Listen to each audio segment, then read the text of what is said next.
ఈ multi colour బొమ్మలు చూడడానికి చాలా ముద్దుగా ఉంటాయండి. కాకపోతే చాలా శ్రమ, చాలా సమయం కూడా పడుతుంది. అన్ని కలర్స్ ఒకే దగ్గర ఎలా అరేంజ్ చేస్తావు బ్రదరు? ఒక వీడియో పెట్టు చూస్తామని కొంతమంది అయితే ఇంతకుముందు అడిగారు. సో, అందుకు ఈ వీడియో చేస్తున్నా. ఆల్రెడీ మా స్టిక్కరింగ్ కులపోళ్ళకైతే ఈ ప్రాసెస్ తెలుసులేండి. మేనమామకి చెప్పాలా అమ్మకు అన్నం రెంటి సంగతి అదనమాట. ఇకపోతే కొంతమంది కస్టమర్లు పెద్ద సైజులో మల్టీ కలర్ దేవుడి బొమ్మలు అయితే అడుగుతారండి. వాటికి తగినంత రేటు చెప్తాం మేము. దానికి ఆ కస్టమర్లు అంతెందుకు, బాగా ఎక్కువ చెప్తున్నావు, దానిలో సగం కన్నా తక్కువ ఇస్తానంటారండి.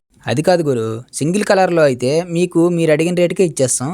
ఇది మల్టీ కలరు, ఇందులో చాలా స్టిక్కర్ వేస్ట్ అవుతుంది, చాలా టైం కూడా తినేస్తుంది, అందుకే ఆ రేటు ఉంటుంది అని చెప్తాం. నువ్వెన్నైనా చెప్పు, మాకు అనవసరం, నీకు ఇంతే ఇస్తామంటారు. అదేదో సామెత ఉందిలేండి, నిల్చొని తెంచినా ఎగిరెగిరి తెంచినా అదే కూలి ఇస్తామన్నట్లు నువ్వు ఏ స్టిక్కర్ వేసినా నీకు అదే డబ్బులు ఇస్తామంటే ఎలాగవుతుందండి? మీరే చెప్పండి న్యాయము.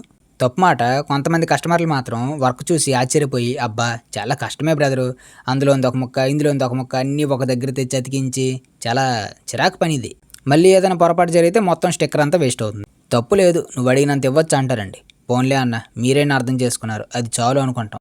అలాంటి దగ్గర ₹1 తగ్గించాలని కూడా చూస్తామండి. మా కష్టం గుర్తించి మా గౌరవం ఇచ్చిన దగ్గర ₹1 పోయినా సరే మేము బాధపడమండి. అంత కష్టపడి చేసిన పనిని ఈజీగా తీసి పడేసి వసే ఈ స్టిక్కర్లకి ఎంత డబ్బులా అని అంటారు కదా, అప్పుడు కొద్ది బాధ వేస్తుందండి. సర్లేండి, ఇవన్నీ మాకు ఎప్పుడు మామూలే. కానీ ఇంతకీ బొమ్మలేదు గమనించారా?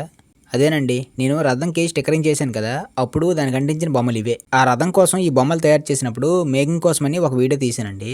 కాకపోతే అందులో లెంత్ ఎక్కువైపోతుందని ఆ వీడియోలో అయితే ఇవి పోస్ట్ చేయలేదు. సో, చాలామంది అడగడంతో ఈ మేకింగ్ వీడియోని ఇప్పుడు ఒక ఫుల్ వీడియో లాగైతే ప్రజెంట్ చేస్తున్నానండి. థ్యాంక్ యూ అండి, థ్యాంక్ యూ సో మచ్. నన్ను సపోర్ట్ చేస్తున్న వాళ్ళందరికీ చాలా థ్యాంక్ యూ.